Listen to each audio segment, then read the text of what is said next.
주로 부총리께 질의하겠습니다. 저희가 지난 긴급 현안 질의할 때 총리, 부총리가 안 나오셔서 저희가 좀 문제제기를 했었고요. 오늘 또 이제 총리가 안 나오셔서 지금 논란이 되고 있어서 말씀을 좀 드립니다.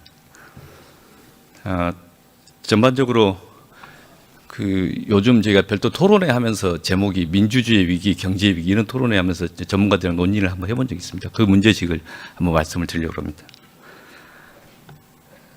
아주 독특한 역사를 지금 경험하고 있고 과거에 겪어보지도 못했고 겪어서는 안 될 일을 최근에 몇 달 동안 겪었습니다. 그리고 지금 시기에서 이제 미래 세대는 우리를 어떻게 평가할 것인가 늘 고민합니다. 그리고 저희들 스스로도 돌아보고 또 함께 주위를 돌아보자고 이야기합니다. 한 4, 5개월 동안 민주주의 위기를 이제 벗어나고 있는데 그 민주주의 위기를 초래했던 사람들, 그거 관련된 사람들이 제대로 반성하고 있는가, 저 그 문제 제기를 계속합니다. 예, 특히 여기 총리는 안 계시지만 부총리나 장관들께서 지난 4개월 동안의 민주주의의 위기를 극복하려고 노력했는가, 그리고 그것들이 우리 경제에 어떤 미치는 영향이 있는가 같이 꼭 계속 토론해야 한다고 봅니다. 민주주의 위기를 오히려 수습방가는 건 아닌가, 위기를 수습하려는 걸 방해한 건 아닌가, 그런 문제제기입니다. 제가 지난번에 부총리 안 계신 자리에 했지만 한 번 더 말씀을 드려보겠습니다. 페루 이야기입니다. 우리나라 총리와 장관들이 페루에 있는 부통령, 총리, 장관보다 더 떳떳한가? 2021년 12월 7일입니다. 그날 카스티오 페루 대통령이 친위 쿠데타를 일으킵니다. 의회 해산을 명했습니다. 그 나라 현지 시간으로 오전 11시 41분. 당시 부통령은 대통령이 그 조치가 위법하다고 바로 지적을 했습니다. 그리고 12시 6분경에 내각의 사퇴가 시작됩니다. 그리고 2시간 만에 의회가 탄핵합니다. 그리고 수사기관은 대통령이 도주하기 전에 현행범으로 체포합니다. 거의 2시간 전후로 해서 다 끝납니다. 대통령이 탄핵안 국회에서 가결되기 전에 수사기관이 대통령을 체포합니다. 그 다음 페이지 보시면 페루 총리와 페루 장관 전체 13명이 친위 쿠데타가 일어나는 그 당일날 사표를 냅니다. 특히 페루 재정경제부 장관은 자신이 믿고 있는 법치주의와 민주주의에 반하기 때문에 도저히 용납이 안 된다, 그러면 사표를 냈습니다. 정치적 책임을 지는 모습이었다고 봅니다. 우리나라의 총리, 장관들께서는 과연 어떠했는가, 그 계엄 사태, 내란의 사태에 대해서 어떻게 평가하고 계신가, 과연 민주주의 원칙을 지키려고 했는가, 헌법 질서를 지키려고 했는가, 민주공화국을 지키려는 자격이 있는가, 그 의지를 보여줬는가, 그걸 계속 묻습니다. 오히려 내란 가담자로 기소된 장관도 있고, 그리고 내란 과정을 수습에 대해서 수습방관하거나 도망하거나 방치한 사람도 있었습니다. 한덕수 총리에 대해서 함께 지적을 합니다. 제가 12월 13일 첫 긴급현안 질의할 때 이거 내란 맞습니까? 한덕수 총리에 물었는데 끝내 인정은 안 했습니다. 그 이후에도 인정한다는 이야기를 들어본 적이 없습니다. 12월 5일 내란 비상계엄 해제 이후에 계엄 선포문에 대해서 한덕수 총리, 김용현 장관 사후에 서명했다고 하지 않습니까? 헌법재판소 재판 과정에서 공개적으로 드러난 내용입니다. 그리고 7일 윤석열 대통령이 서명을 하고 12월 8일 다시 그걸 폐기해서 없애는 그런 과정이 있었습니다. 그러면 한덕수 총리는 그 일주일 동안에 실제 사후에 정당화시키기 위해서 부역한 거 아닌가, 가담한 거 아닌가, 오히려 엄호했던 거 아닌가, 그런 의혹이 있습니다. 내란 방조범으로 수사받을 피의자가 지금 국가의 권한대행이라고 있는 거 아닌가 의문이 있습니다, 저는. 내란 사건이 터졌으면 수사해야죠. 페루처럼 2시간 만에 체포해야죠. 그런데 대한민국의 총리, 부총리, 여기 있는 장관 중에서 누가 수사해라 이야기했습니까? 안 했잖아요. 오히려 한덕수 총리는 상설특검에 의한 수사 요구, 그걸 거부했습니다. 최상무 권한대행도 거부하셨고, 내란죄 수사를 해야 하는데 수사를 방해했지 않습니까?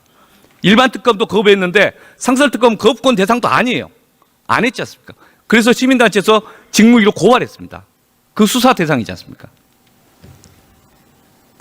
최근 헌법재판소 재판 과정 나오지만 헌법재판을 통해서 탄핵을 해야 되는데 그 과정을 방해하려고 한덕수 권한대행 임명 거절했지 않습니까?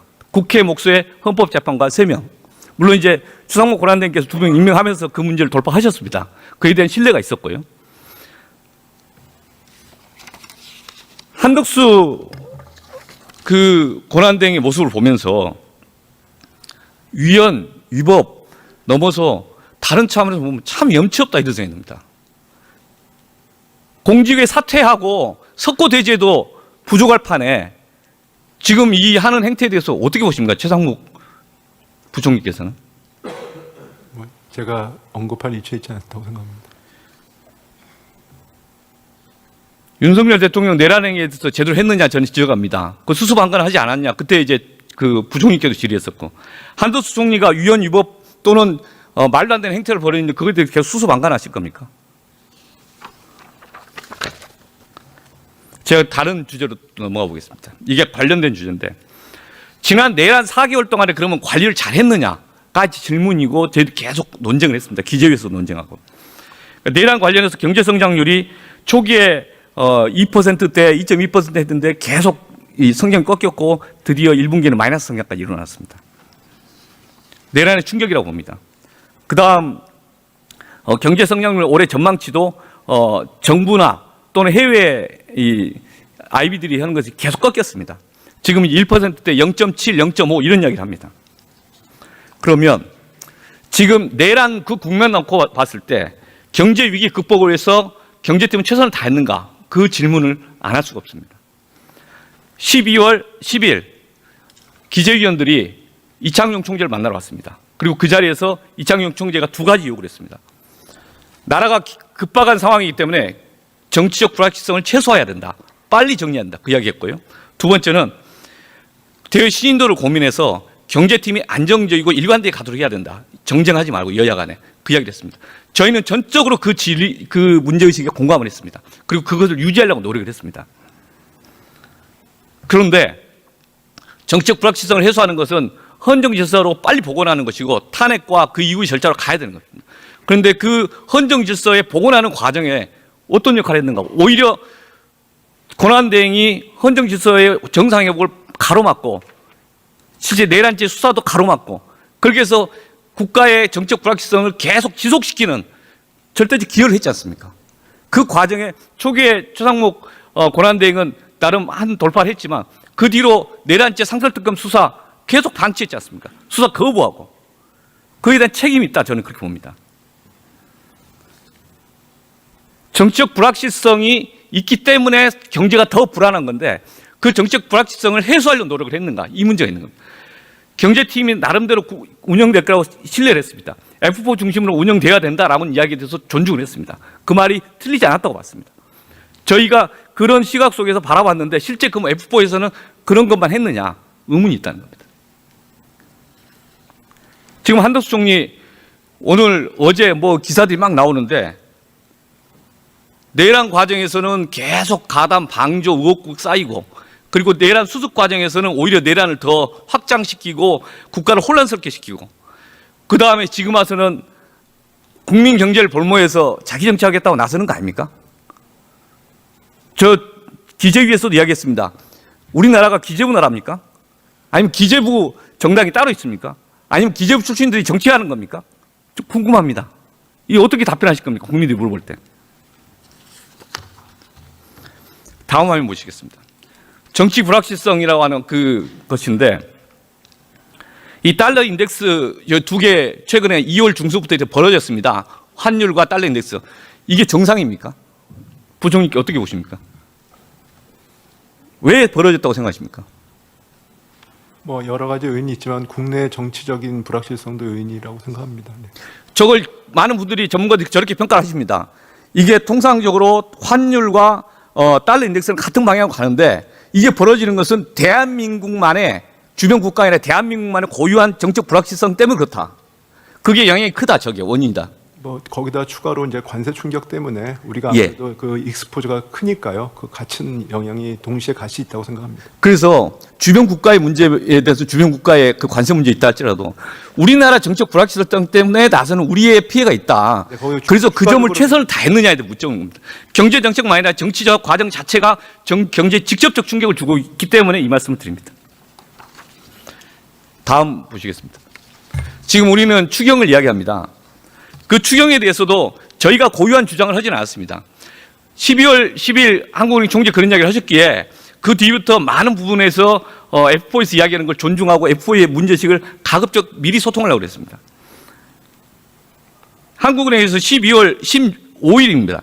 그때부터 이미 조속한 추경을 통해서 경기 하강 위험이 있고 대응을 하자라고 있었습니다. 저는 공감했었고요. 1월 중순부터 또 일정 규모의 이 15조, 20조 추경을 해야 한다. 한국은행 총재 이야기했습니다. 저희들 적극적으로 존중했습니다.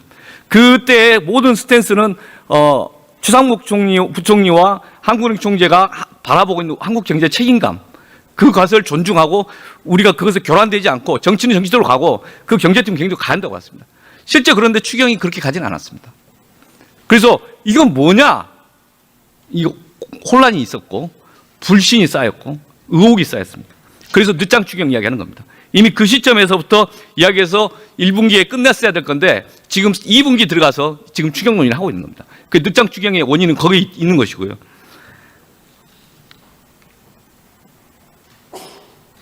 그래도 한 말씀 제가 드리면 안 될까요? 네. 그래도 뭐 지금 말씀 저 지적에 대해서 일부 제가 생각할 부분이 있습니다. 다만 저희가 이 추경을 하려면은 이때가 대행 정부이기 때문에 그 국회 협조가 필요했습니다. 그래서 제가 가장 먼저 2월 한 중순부터는 추경론을 시작하자라고 얘기했고 국정협의회에서 노력을 했습니다. 그런데 그게 여의치 않았던 측면도 좀 있습니다. 네. 여야정 협의체를 통해서 여러 가지 풀어가려고 노력을 했습니다. 저도 가급적이면 저희 민주당에서는 정부와 함께 풀어가려는 의지가 있었고 다양한 형태로 의사표력을 했었습니다. 실제 여야 협의체 이유로 해서 적극적인 제출을 안 했습니다. 그 여야 협의의 문제가 그 최근에 헌법재판관 마흔영 임명할 때 여야 협의와 비슷한 메시지였습니다. 이건 뭐냐? 핑계대는 것처럼 보였습니다. 그래서 지연하고 있는 거 아니냐? 정치하고 있는 거 아니냐? 근데 그때 그 여야 협의체에서 제가 임했던 자세를 보면 뭐 그렇게 생각 안 하실 겁니다. 다음 이제 추경 관련해서 한 두 가지만 좀 현실적인 이야기 좀 하겠습니다. 저는 지금 현재 국민 경제에 큰 추격을 줬던 것에 대해서 가장 첫 번째 내란이고 내란을 수습하려고 노력을 했는가에 대해 경제팀에 대해서 여전히 질타받을 수밖에 없다고 저는 그렇게 보고 그것에 대해서 지금 한덕수 총리의 하는 행태는 정말 염치 없다 그 말씀을 다시 드립니다. 그와 별개로 지금 내수가 활성화돼야 되는데 내수 활성화돼서 충분한가 현재 추경이 그래서 그와 관련해서 개인 회생 채무조정 다 아시는 도표입니다. 이거 뭐 특이한 도표도 아니고 최근에 계속 증가되고 있고 서비스가 이제 말라버려서 지금 계속 지수가 마이너스로 가고 있고 그래서 나왔던 문제식 중에 하나가 적극적인 채무조정 필요한 거 아닌가 그 서비스 산업을 좀 활성화시키기 위한 뭔가 관광산업 활성화 필요한 거 아닌가 그런 이야기가 있었습니다. 그래서 어제도 이 김용태 의원님인가요? 뭐 그 질의가 있었는데 또 관광산업 활성화와 관련해서 우리나라 현재 시점에서 풀 수 있는 수단 중에 하나로 이 관광산업에 관련된 어떤 종합적인 계획을 좀 기재부가 마련해서 보고해야 되지 않는가 싶은데 어떠신지요? 네, 저희가 그런 부분들은 같이 검토를 하고 있는데요. 말씀 주신 걸 다시 한번 거기 정리해서 보고 드리겠습니다. 어제 김용태 의원이 이야기하시는 것은 문체부의 숙박 페스타 관련해서 숙박 할인권이 이게 작년에도 상당히 이제 일정 정도 효과를 냈다라는 보고서들이 있었는데 아마 이제 지출 대비해서 한 12.8배 여행 경비 유발 효과가 나타난다고 그러는데 올해 3월, 6월, 10월 3회에 걸쳐 한다고 그럽니다. 그런데 그와 관련해서 추경에서 좀 추가 반영하는 게 어떻겠냐라는 제안이 있었고 저는 어제 그 이야기 듣고 괜찮다고 봤습니다. 그리고 어제 김용태 의원은 본인이 경기도가 지역구이기 때문에 하신 이야기지만 인천, 경기, 서울 같은 경우도 같이 좀 포함해서 이걸 좀 확장해서 추진하면 어떻겠냐 그런 제안이 있었습니다. 저는 공감했습니다. 혹시 한 번 더 검토해 볼 수 있을까요? 네, 저도 어제 김용태 의원께서 말씀하신 부분에 대해서 사실은 저 실무자료에 써준 거에서는 좀 부정적으로 써 있었는데 저도 말씀을 들어보니까 이 어느 정도는 필요하다는 생각이 들어서요. 저희도 한번 그러고 전향적으로 검토해 볼까 생각하고 있습니다. 이 나머지 하나만 더 말씀드리면 근데 지금 하나는 지금 추경의 반영은 어렵고 이 관광기금이 안 들어왔기 때문에 그렇지만 어떤 방식이든 이걸 검토를 전향적으로 해보겠습니다. 예. 지금 이제 나오는 것 중에 오늘 좀 독특한 이야기 하나 했던데 IMF가 우리나라 국민소득 4만 달러 가는 시점을 종래 2027년으로 봤다가 이제 어제 발표한 2029년으로 늦췄다고 나옵니다.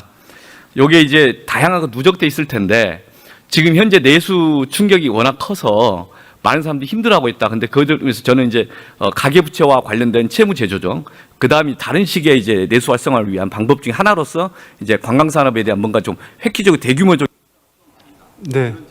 네, 저도 의원님 말씀에 전적으로 동의하고요. 저희 내수의 어려움이라는 게 외부적인 충격도 있지만 결국 구조적인 충격 준비가 필요하거든요. 그래서 그런 부분들 꼭 필요하다고 생각하고 있습니다. 네. 네, 오기영 의원님 시간도 잘 지켜주시고 내용도 좋았습니다. 수고하셨습니다.